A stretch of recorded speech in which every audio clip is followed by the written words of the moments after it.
Welcome to V3 news. లక్ష్యం సమాజహితం. ముందుగా ముఖ్యాంశాలు. మరో చారిత్రాత్మక విజయాన్ని అందుకున్న ఇస్రో. నింగిలోకి దూసుకెళ్లిన భగవద్గీత 19 ఉపగ్రహాలు. తెలంగాణలో 90% ప్రజలు టీఆర్ఎస్ వెంటే. వేరే పార్టీలకు అవకాశమే లేదన్న మంత్రి గంగుల.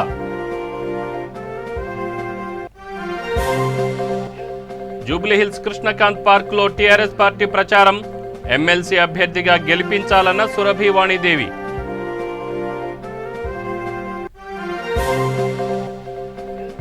స్థానిక సంస్థల్లో బీజేపీ జనసేన అభ్యర్థులు పోటీ. సిద్ధాంతాల కోసం పనిచేస్తామన్న సోము వీర్రాజు. విజయవాడలో ఎంపీ కేశినేని నాని ఎన్నికల ప్రచారం. రాష్ట్ర ప్రయోజనంపై జగన్కు దృష్టి లేదని విమర్శ. ఇక డీటెయిల్స్ చూస్తే శ్రీహరికోట ఇస్రో మరో చారిత్రాత్మక విజయాన్ని అందుకుంది. ఈ ఏడాదిలో నిర్వహించిన తొలి ప్రయోగం విజయవంతమైంది. PSLV-C-51 నిప్పులు చిమ్ముతూ నింగిలోకి దూసుకెళ్లింది. ఉదయం 10:24 PSLV-C శాటిలైట్ దేశీయ ప్రైవేట్ సంస్థలకు చెందిన 19 ఉపగ్రహాలను భగవద్గీత కాపీతో పాటు ప్రధాని నరేంద్ర మోడీ ఫోటో, పేరు, ఆత్మనిర్భర్ మిషన్ పేరు సహా 25,000 పేర్లను నింగిలోనికి తీసుకువెళ్ళింది. అమోజోనియా 1 మన దేశానికి చెందిన 18 ఉపగ్రహాలను నిర్ణీత కక్షలోకి ప్రవేశపెట్టారు. భూ పర్యవేక్షణకు అమోజోనియా 1 శాటిలైట్ కీలకం కానుంది. శ్రీహరికోటలోని షార్ నుంచి జరిగిన ఈ ప్రయోగాన్ని బ్రెజిల్ సైన్స్ అండ్ టెక్నాలజీ మంత్రి మార్కోస్ క్వాంటస్ ప్రత్యక్షంగా వీక్షించారు. ఈ సందర్భంగా ఇస్రో చైర్మన్ శివన్ మాట్లాడుతూ ఇస్రో బ్రెజిల్ అనుసంధానంతో తొలి ప్రయోగం నిర్వహించడం గర్వంగా ఉందన్నారు.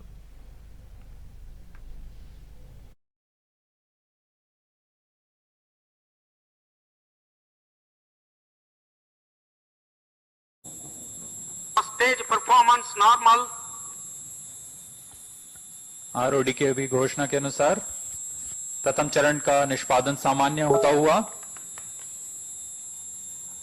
अब प्रमोचन यान अपने अधिकतम गतिक दाब से गुजर रहा है। पूरे नियंत्रण तंत्र सामान्य काम करते हुए 3, 2, 1, 0 Liftoff normal। 5 seconds. Majestic liftoff and the announcement of normal liftoff from the Range Operations Director. सफलतापूर्वक उत्थापन PSLV-C-51 का अपने मिशन की ओर अग्रसर।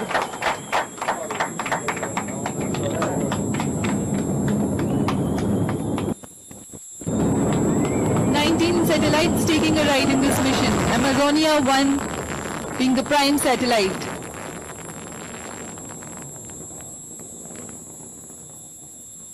Stage performance normal. आरओडी की अभी घोषणा के अनुसार प्रथम चरण का निष्पादन सामान्य होता हुआ अब प्रमोचन यान अपने अधिकतम गतिक दाब से गुजर रहा है।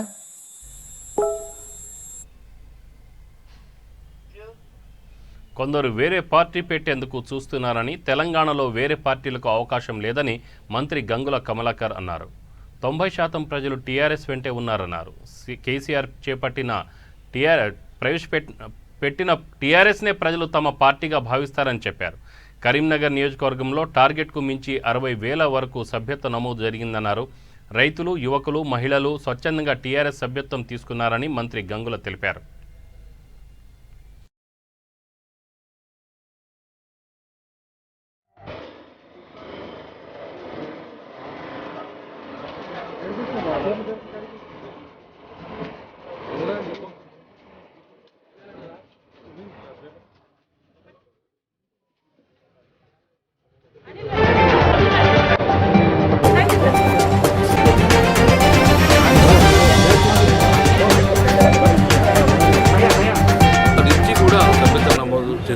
సభ్యత తీసుకోవడం జరిగింది.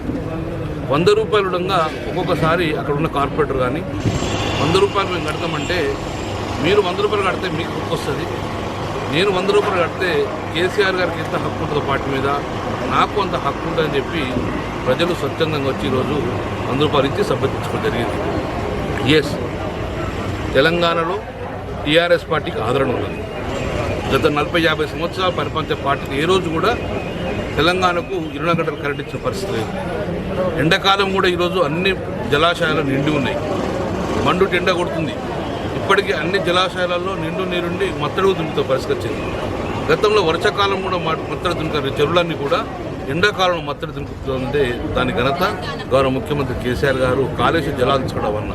ఒకవైపు 24 గంటల కరెంటు, ఒకవైపు రైతు బంధు, ఒకవైపు రైతు బీమా, ఒకవైపు కాళేశ్వర జలాలతోటి రైతులందరూ సంతోషంగా ఉన్నారు. తెలంగాణ మొత్తం పాడి పంటలతోటి సంతోషంగా ఉన్నారు ప్రజలందరూ కూడా. అందుకే ఈరోజు టీఆర్ఎస్ పార్టీ ఈ భూమి మీద ఉన్నంతసేపు, భూమి మీద గాలి ఉన్నంతసేపు టీఆర్ఎస్ పార్టీ ఉండాలి అవసరం చెప్పి ఈరోజు మా సభ్యతలు ప్రజలు సత్యంగా వచ్చారు. అనుకున్న సమయానికి ముందే టోటల్ కంప్లీట్ చేసుకుంది. ఈరోజు చివరి రోజు కాబట్టి ఆల్మోస్ట్ 90% సభ్యత్వం కూడా ముందే కంప్లీట్ చేసుకోవడం జరిగింది. 10% ఉన్నది ఇవాళ కంప్లీట్ చేసుకొని ఇప్పటికీ ఆన్లైన్ కూడా చేసుకోవడం జరిగింది. సో ఇది చాలా శుభ పరిణామం చేస్తున్నాము. అందుకే ఈరోజు తెలంగాణ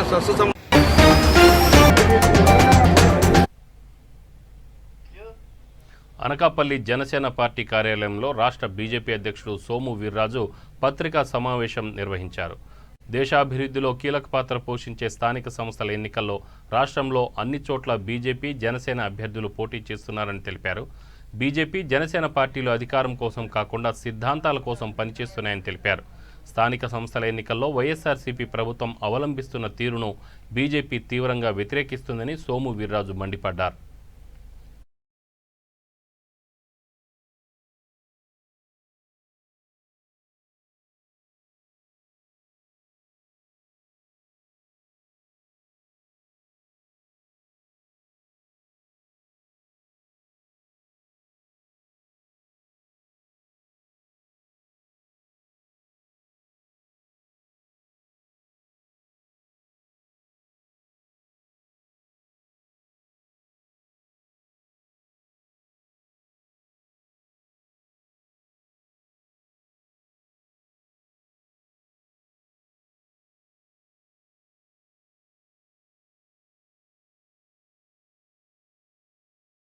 ప్రభుత్వాలకి వాళ్ళు ఇచ్చే పర్సెంటేజ్ తప్ప ఏ విధమైనటువంటి అమ్మదడి, అమ్మఒడి లాగా కొత్త కార్యక్రమాలు ఏమున్నాయో చెప్పమనండి. గ్రామాల్లో, స్థానిక సంస్థల్లో నేను ఈ ప్రభుత్వాన్ని ప్రశ్నిస్తున్నా. గత ప్రభుత్వం లేదు, ఈ ప్రభుత్వం లేదు. ఇది కాన్సెప్ట్, ఇది చేయవలసినటువంటి అంశం. పివి నరసింహరావు డోక్రా పెట్టాడు గ్రామాల్లో, మహిళలకి చైతన్యం వచ్చారు. వాజ్పేయి గారు వచ్చి నగరాల్లో డ్వాక్రా పెట్టారు. నా దృష్టిలో విశాఖపట్నం కార్పొరేషన్లో సుమారు 35,000 డ్వాక్రా మహిళా సంఘాలు ఉన్నాయి. ఇవాళ కూడా కంటిన్యూస్ గా కేంద్ర ప్రభుత్వం ఈ డ్వాక్రా మహిళా సంఘాలకి రివాల్వింగ్ ఫండ్ కంటిన్యూస్ గా కేంద్రం ఇస్తుంది. ఏ పాత్రతో చెప్పమనండి వెళ్ళి ఈ ప్రభుత్వాన్ని. పాత్ర లేనటువంటి వాళ్ళు పాత్ర పోషిస్తున్నారు, ప్రజలు మభ్య పెడుతున్నారు. మేము మంచినీళ్ళు ఇస్తే, అది ఇస్తే, ఇది ఇస్తే, ఇవన్నీ కాదని ఏమైంది స్టీల్ ప్లాంట్ అంటారు కమ్యూనిస్టు జెండాలు. సంవత్సరాల్లో కానీ ఈ 2 సంవత్సరాల్లో కూడా స్థానిక సంస్థలకి మేము ఇది చేస్తున్నాం. కానీ ఓట్లు మాకేమంటున్నారు? మేము నెగ్గామంటున్నారు. ఏం చేస్తున్నారని నెగ్గారు? ఏం కార్యక్రమాలు పెట్టారు? ఎల్ల వేళల పప్పు బెల్లాల ఆ కానుకలు, ఈ కానుకలు, ఆ వడి, ఈ వడి అప్పు చేసి స్థానిక సంస్థలు అభివృద్ధి చెందకపోతే దేశం అభివృద్ధి చెందదనేది ప్రధానమైనటువంటి కాన్సెప్ట్ భారతీయ జనతా పార్టీ, జనసేన యొక్క ఆలోచన.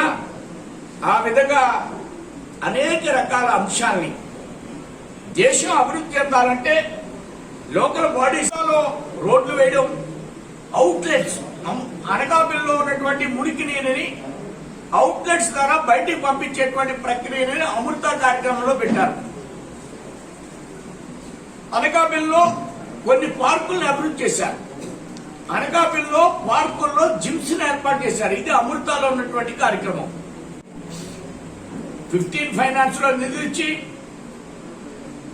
సాలిడ్ అండ్ లిక్విడ్ మేనేజ్మెంట్ కి ప్రతి హెడ్ కి తనిచ్చి స్వచ్ఛ భారత్ లో అమృతాలో ఇచ్చి విశాఖ నగరంలో స్మార్ట్ సిటీని ఏర్పాటు చేసి వేల కోట్ల రూపాయలు ఇచ్చి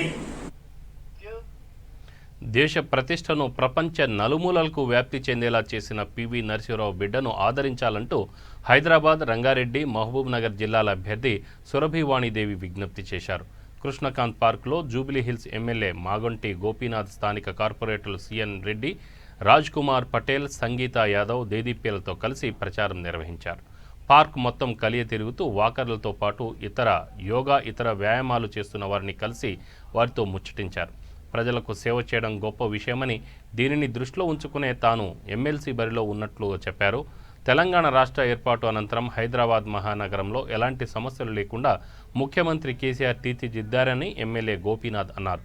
బీజేపీ నాయకులు ఎంత విష ప్రచారం చేసినా నగరంలో ఎలాంటి సంఘటనలు చోటు చేసుకోకుండా చర్యలు తీసుకుంటున్నామని ఆరోపించారు.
పార్క్లో మరి ఉదయం రావటం, మరి వాకర్స్ అందరూ కూడా కలుస్తడం జరుగుతుంది. మరి వాణిదేవి గారి పేరు ఎప్పుడైతే టీఆర్ఎస్ పార్టీ అనౌన్స్ చేశారో ఆ రోజు నుంచి కూడా పాజిటివ్గా ప్రతి ఒక్కళ్ళు కూడా వన్ సైడ్గా మాట్లాడుతున్నారు, కానీ ఎవరు కూడా వాణిదేవి గారి గురించి ఏ విధమైనా సరే కామెంట్ చేయలేదు ఇప్పుడు దాకా. అంటే ఇంత పాజిటివ్గా మరి రావడం అనేది చాలా అదృష్టంగా భావిస్తున్నాం మేము. మరి ముఖ్యంగా మరి జూబిలీహిల్స్ కాన్స్టిట్యున్సీలో వాళ్ళ ఈ పాదయాత్ర వాకర్స్ని కలుస్తూ మరి అందరూ కూడా ఇక్కడ బ్రహ్మాండంగా ఘనంగా స్వాగతం పలుకుతూ మరి అందరూ కూడా పాజిటివ్గా మాట్లాడటం జరిగింది. మరి ఈ అనేక స్టేజెస్తో ఒక అడ్మిషన్ దగ్గర నుంచి మొదలు పెడితే వాళ్ళ క్యాంపస్ జాబ్ దాకా నాకు తెలుసు. వాళ్ళ ప్రాబ్లమ్స్ ఏందో, విద్యార్థుల ప్రాబ్లమ్స్ ఏందో, అట్లాగే విద్యావంతులైన ఉద్యోగుల ప్రాబ్లమ్స్ అన్నీ నాకు తెలుసు. టీచర్స్ ఒక కేజీ నుంచి రీసెర్చ్ దాకా ఏమేమి చేస్తే వాళ్ళు అంత బాగా సిటిజన్స్ మంచి సమాజానికి ఉపయోగపడే డిగ్రీ హోల్డర్స్ అవుతారో నాకు తెలుసు. సో మీ సమస్యలు అన్నీ కూడాను నేను దగ్గరుండి, నన్ను ఎన్నుకోబడితే నేను మీకు దగ్గరుండి నేను సమస్యలను ప్రభుత్వం దృష్టికి తీసుకుపోగలను. నా లెవెల్లోనే సాల్వ్ చేసేది ఉంటే నేనే సాల్వ్ చేయగలను. నాకున్న ఏదైతే ఎక్స్పోజర్ ఉందో, నాకున్న ఏదైతే అనుభవం వలనో, ఈ అనుభవం వల్ల ఒక రోజులో వచ్చింది కాదు. అనేక సంవత్సరాలుగా విద్యా సంస్థలు నెలకొల్పడం, అది కంటిన్యూస్గా చేయడం అనేది మంచి బ్రాండ్ ఇమేజ్ ఉంది మన విద్యా సంస్థలకి. ఇంతేకాదు నాకు విజయవాడ పశ్చిమ నియోజకవర్గం 52, 38 డివిజన్ పరిధిలో టీడీపీ పార్టీ కార్పొరేటర్ అభ్యర్థులు చంటి, సూఫియాలతో కలిసి విజయవాడ ఎంపీ కేశినేని నాని ఎన్నికల ప్రచారంలో పాల్గొన్నారు. బ్రాహ్మణ వీధి నుండి కొండ ప్రాంతంలో కాలినడకన ఇంటింటికి తిరుగుతూ తెలుగుదేశం పార్టీకి ఓటు వేసి నగర అభివృద్ధి కోసం పనిచేయాలని ఎంపీ కేశినేని నాని ప్రచారం నిర్వహించారు. 21 నెలల పాలనలో సీఎం జగన్ తన సొంత ఆదాయంపై పెట్టిన దృష్టి రాష్ట్ర ప్రయోజనంపై లేదని విమర్శించారు.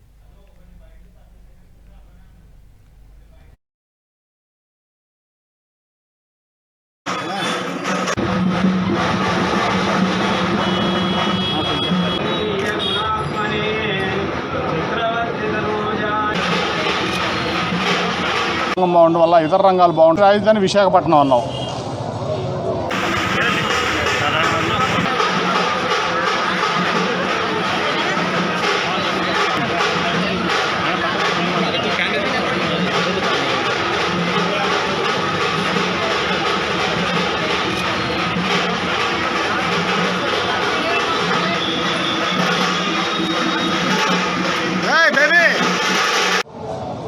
ఈ ప్రాంతం నుంచి రాజధాని విశాఖపట్నం అన్నాం. ఈ ప్రాంతానికి ఎందుకు ఇంత ద్రోహం చేస్తున్నామని చెప్పి ప్రజలు జగన్మోహన్ రెడ్డిని ప్రశ్నిస్తున్నారు.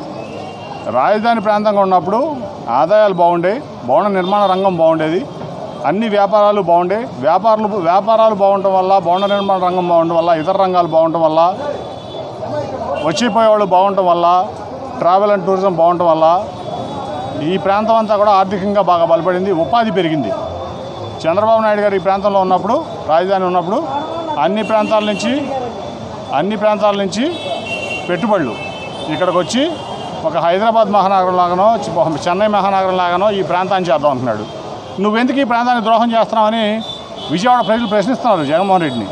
నువ్వు ఈ ప్రాంతానికి ఎందుకు ద్రోహం చేయాలనుకుంటున్నావు? ఏం అన్యాయం చేసింది ఈ ప్రాంతం నీకు? అన్ని ప్రాంతాల్లాగానే ఈ ప్రాంతం నీకు కూడా ఎక్కువ ఎమ్మెల్యేలు ఇచ్చింది. కృష్ణా జిల్లాలో, గుంటూరు జిల్లాలో టీడీపీ గెలిచింది 2 ఎమ్మెల్యే. మిగతా ప్రాంతాలు ఎన్ని ఎమ్మెల్యేలు ఇచ్చిందో ఈ ప్రాంతం కూడా నీకు అంతకంటే ఎక్కువ ఎమ్మెల్యేలు ఇచ్చింది. నువ్వు ఈ ప్రాంతాన్ని ఎందుకు ద్రోహం చేయాలనుకుంటున్నావు? రాజధాని ఇక్కడ చంద్రబాబు గారు పెడితే నువ్వెందుకు రాజధాని ఇక్కడి నుంచి తరలిస్తున్నావు? అంటే ఈ ప్రాంతం మీద నీకు అంత ద్వేషం ఉందా? అంత ఈర్ష్య ఉందా? ఏం చేశారు ఈ ప్రాంత ప్రజలు? నీకేం తప్పు చేశారు? నీ పార్టీకి ఏం తప్పు చేశారు? ఈ ప్రాంతం నుంచి రాజధాని తీసుకెళ్ళిపోయావు. ఇక్కడ ఆర్థిక పరిస్థితి చిన్నాభిన్నం అయిపోయింది. ఈ ప్రాంతం అంతా కూడా జనరల్గా విజయవాడ అంతా కూడా 10,000, 12,000 నెలకి సంపాదించిన కుటుంబాలు ఎక్కువ. నీ చింతపండుకి 100ది 300 కడతారా? నీ నూనెకి 60ది 120, 170 కడతారా?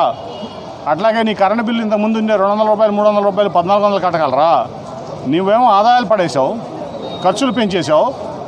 అట్లాగే ఇసుక ఉంది, నువ్వు రావడం ఇసుక కృత్రిమ ఇసుక కొరత సృష్టించి ఇంతకుముందు 5,000 ఉన్న లారీ ఇసుక ఇవాళ నీ సామంతరాజులు, నీ తాబేదారులు వీళ్ళందరికీ మేలు చేయడం కోసం 5,000 రూపాయల ఇసుక 25,000 చేసావు. అమరావతి లేదు, భవన నిర్మాణ రంగం లేదు. ఏమవుతారు? టాపీ మేస్త్రులు ఏమవుతారు? రాడ్ బెండింగ్ మేస్త్రులు ఏమవుతారు? కార్పెంటర్లు ఏమవుతారు?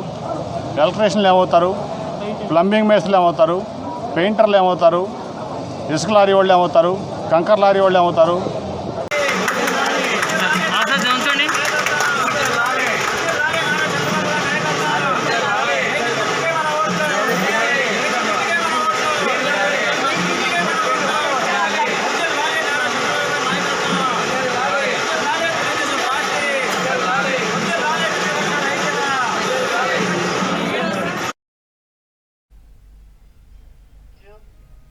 గ్యాస్, పెట్రోల్, డీజిల్ ధరల పెంపును నిరసిస్తూ తెలంగాణ మాల మహానాడు ఆధ్వర్యంలో వినూత్న రీతిలో ఆందోళన చేపట్టారు.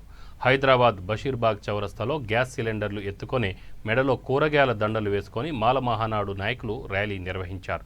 ఈ కార్యక్రమంలో ఏపీ మాజీ ఎస్సీ/ఎస్టీ కమిషన్ చైర్మన్, జాతీయ మాల మహానాడు అధ్యక్షుడు కారెం శివాజీ తదితరులు పాల్గొన్నారు.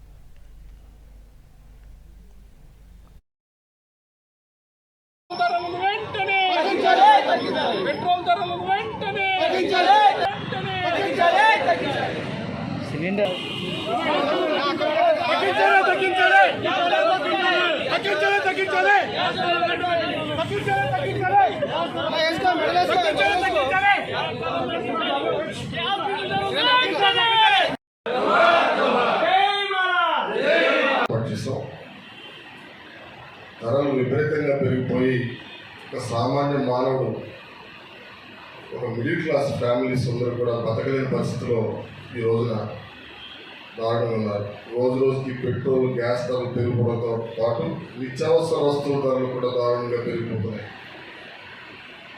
దీనికి తోడు కరోనా రావడం, దానివల్ల ఆదాయం తగ్గిపోవడం, చాలా ఇబ్బందికరమైన వాతావరణంలో ప్రజలంతా కూడా చాలా ఇబ్బందులు పడుతున్నారు. నిత్యం సమస్యలతోటి ప్రజలంతా సతమతమవుతున్నారు. ఈ తరుణంలో ధరల్ని నియంత్రించలేనటువంటి కేంద్ర ప్రభుత్వం, రాష్ట్ర ప్రభుత్వాలు చాలా వెనుక నీరెత్తులు కూర్చుంటున్నాయి. వెంటనే పెంచిన ధరలు, గ్యాస్ ధరలు తగ్గించాలి, పెట్రోల్, డీజిల్ ధరలు తగ్గించాలి, అలాగే నిత్యావసర ధరలన్నీ కూడా అదుపు చేసి ధరలు తగ్గించాలని చెప్పేసి నేను ప్రభుత్వాన్ని డిమాండ్ చేస్తూ ఉన్నాను. అంతేకాకుండా పార్లమెంటు సాక్షిగా నరేంద్ర మోడీ ఈ రోజున దేశ ప్రజలందరినీ కూడా మోసం చేస్తున్నాడు. నష్టాల్లో ఉన్నటువంటి ప్రభుత్వ రంగ సంస్థలన్నింటినీ కూడా అమ్మేస్తానని చెప్పేసి నియంత్రిత ధోరణితో ఈ రోజున ప్రకటించడం చాలా దుర్మార్గమైన చర్య. ప్రభుత్వ రంగ సంస్థలను మూసేయడం అంటే మా రిజర్వేషన్ కొలగొట్టడం అని చెప్పేసి సందర్భంగా తెలియజేస్తున్నాను. SC ST BC minority physical handicapped women రిజర్వేషన్ని దెబ్బతీసే విధంగా ప్రైవేట్ రంగాన్ని ప్రోత్సహిస్తూ డిజిన్వెస్ట్మెంట్ని ప్రోత్సహిస్తూ ఈ రోజున నిజంగా చెప్పాలంటే నరేంద్ర మోడీ తీసుకున్న నిర్ణయాలన్నీ కూడా ఆర్ఎస్ఎస్, బీజేపీ, బజరంగ దళం కలిసి ఈ దేశంలో ఉన్నటువంటి సంపదను కొల్లగొట్టడానికి చాలా సూత్రప్రాయంగా పథకాలు రచించారని చెప్పేసి ఈ సందర్భంగా తెలియజేస్తాను. రామాలయం నిర్మించడానికి కోట్ల రూపాయలు వసూలు చేస్తున్నటువంటి బీజేపీ ప్రభుత్వ రంగ సంస్థలు నష్టాలు పోతే ఆ ప్రభుత్వ రంగ సంస్థలు కాపాడడానికి చర్యలు తీసుకురా సూటిగా ప్రశ్నిస్తున్నాను. ఈ రోజు నరేంద్ర మోడీ ప్రధానమంత్రి అయిన తర్వాత 4,80,000 కోట్ల రూపాయల రుణాలను మాఫీ చేశారు. నేటి కాలంలో కూడా కవిత్వాలకు ప్రాణం పోస్తూ ఎంతో మందిని ప్రభావితం చేస్తున్న కవులకు హైదరాబాద్ త్యాగరాయ గాన సభలో రమ్య నేతృత్వంలో కమనీయ కవితాలహారం కార్యక్రమంలో కవులను ఘనంగా సన్మానించారు. నేటి కాలంలో అనునిత్యం కవితలకు పురుడు పోస్తున్న ప్రముఖ కవయిత్రి, రచయిత్రి, సామాజిక సేవాకర్త కందూరి సుజాతారాణి జావేరియాతో పాటు మరికొందరు కవులను ఘనంగా సన్మానించారు. ఈ కార్యక్రమంలో ముఖ్య అతిథిగా డాక్టర్ శంకర్ నారాయణ, ప్రముఖ సినీ గేయ రచయిత మౌనశ్రీ, మల్లిక్ సంఘ సేవకులు ఆలూరి విల్సన్ తదితరులు పాల్గొన్నారు.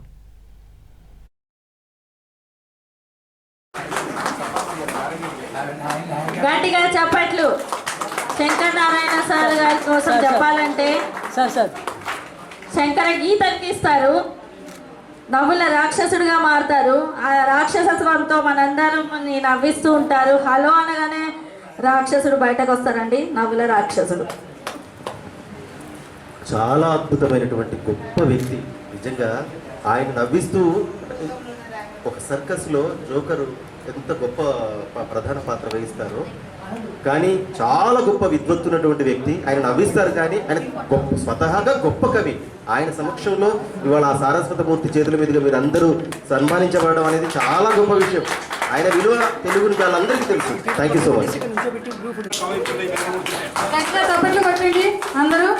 రమ్య గారు ఇలా ఎన్నో కార్యక్రమాలు చేస్తూ మనందరికీ చేయూతగా సపోర్టింగ్గా ఉంటూ ఆవిడ ఆరోగ్యేశ్వరాలతో ఉండాలని అందరూ కోరుకుని గట్టిగా తప్పట్లు వినిపించట్లేదు.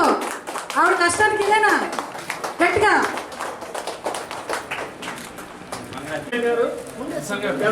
సన్మానం చేస్తారు.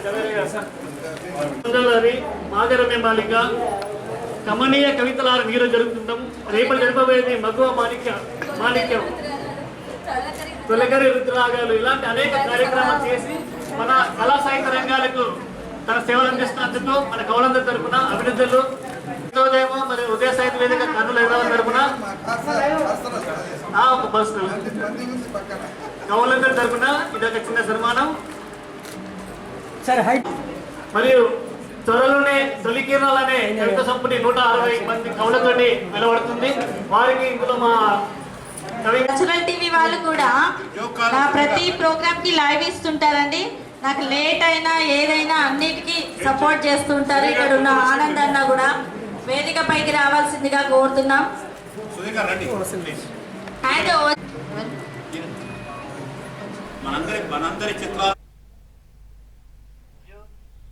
కృష్ణా జిల్లా మైలవరం గ్రామంలోని ఘన చరిత్ర కలిగిన శ్రీ వెంకటేశ్వర స్వామి రథోత్సవానికి భక్తులు విశేషంగా తరలివచ్చారు. ద్వారకా తిరుమల దేవస్థాన చైర్మన్ సూరనేని సుధాకర్ రావు తనయుడు లయన్స్ క్లబ్ మాజీ డిస్టిక్ గవర్నర్ నివృతరావు ఆధ్వర్యంలో ఈ కార్యక్రమాన్ని ఘనంగా నిర్వహించారు. ఈ సందర్భంగా షిరిడీ సాయిబాబా భక్త సమాజం కోలాటంతో నృత్య ప్రదర్శన నిర్వహించారు. రథాన్ని లాగేందుకు భక్తులు పెద్ద సంఖ్యలో పాల్గొన్నారు.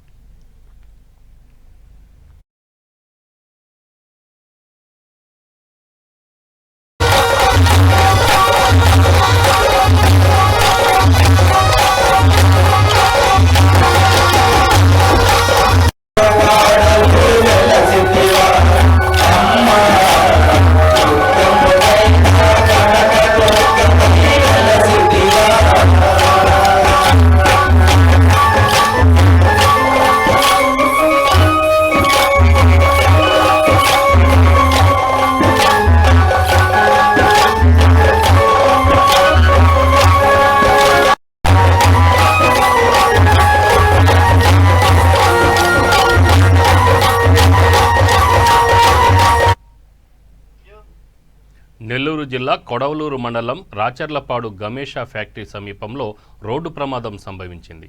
మినీ క్రేన్ను వెనక నుండి లారీ ఢీకొనడంతో క్రేన్ డ్రైవర్ అఖిలేష్ అక్కడికక్కడే మృతి చెందాడు. టైర్ పంచర్ కావడంతో క్రేన్ని ఆపి టైర్ చూస్తున్న క్రమంలో ఈ ఘటన చోటు చేసుకుంది.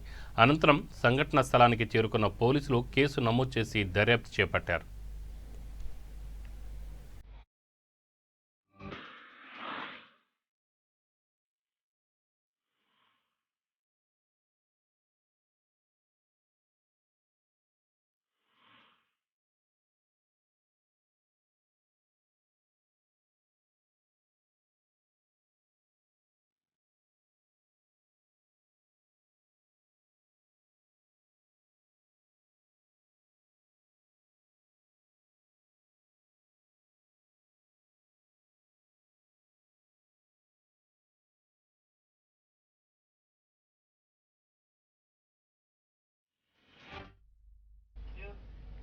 రాజన్న సిరిసిల్ల జిల్లా అర్బన్ గ్రామం చిన్న బోనాలకు చెందిన గోస్కుల దేవయ్య అనే వ్యక్తి ద్విచక్ర వాహనంపై నుండి పడటంతో తలకు తీవ్ర గాయాలయ్యాయి. స్థానికులు వెంటనే ప్రభుత్వ ఆసుపత్రికి తరలించారు. డ్యూటీలో ఉన్న శ్రవణ్ అనే వైద్యుడు దేవయ్యకు ఇంజెక్షన్తో పాటుగా టాబ్లెట్స్ ఇచ్చి ఇంటికి పంపించాడని, ఇంటికి వెళ్లిన దేవయ్య తలలో రక్తం గడ్డకట్టుకొని మృతి చెందాడు. వైద్యుడి నిర్లక్ష్యంతోనే దేవయ్య మృతి చెందాడని ఆరోపిస్తూ బంధువులు, స్థానికులు కలెక్టరేట్ వద్ద ఆందోళన చేపట్టారు. మృతుడి కుటుంబాన్ని ప్రభుత్వం ఆదుకోవాలని, వైద్యునిపై కఠిన చర్యలు తీసుకోవాలని మృతుని బంధువులు డిమాండ్ చేస్తున్నారు.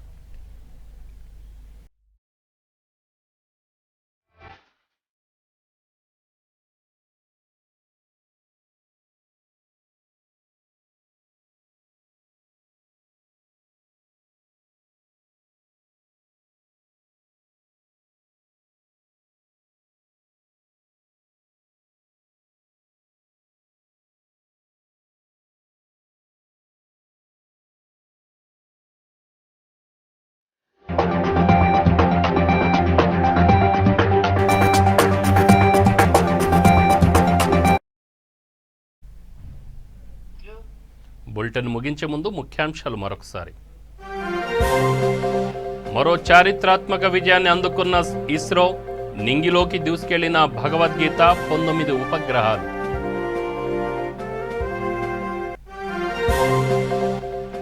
తెలంగాణలో 90% ప్రజలు టీఆర్ఎస్ వెంటే, వేరే పార్టీలకు అవకాశం లేదన్న మంత్రి గంగుల.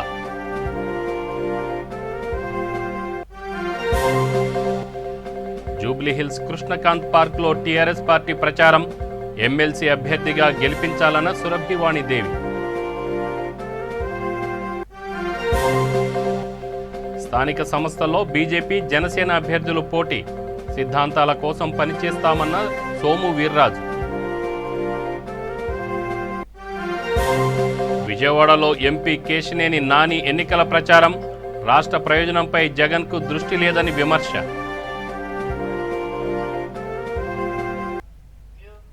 ఇవి బులెటిన్ వివరాలు. Stay tune V3 news. లక్ష్యం సమాజహితం. నమస్తే.